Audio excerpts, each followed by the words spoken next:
In today's video, I'm going to teach you how to change file accessing permissions in Google Drive. If you need to control who can open a file and what they're allowed to do with it, Google Drive makes that process quick and straightforward. Adjusting access permissions is especially useful when you want to share a document safely, whether you want people to only view it, leave comments, or fully edit it. To get started, open Google Drive and go to your Google Drive homepage. This is the main area where you can manage your files and folders. Once you're there, look to the left-hand column and click on My Drive. This will take you to the section where your personal files are stored, making it easier to find the item you want to update.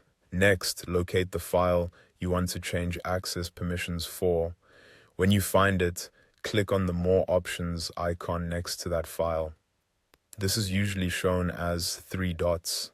That menu gives you access to several file actions, including sharing settings. From the menu, hover over Share.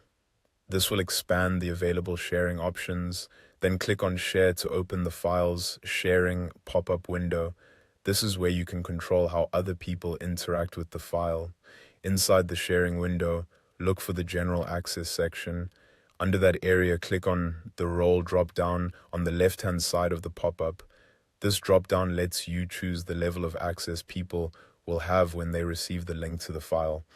Now select the permission level you want to grant. In Google Drive, the most common choices are Viewer, Commenter, and Editor. Viewer means people can open and read the file, but they can't make changes. Commenter allows them to leave comments or suggestions without editing the content directly. Editor gives them full access to make changes to the file. Choose the option that best matches how you want to share your content. As a general tip, it's a good idea to give the lowest level of access needed, especially if the file contains important or sensitive work information.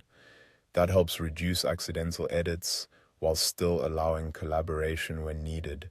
Once you've selected the permission you want, your file access settings will be updated for anyone using the shared link. And that's how to change file accessing permissions in Google Drive.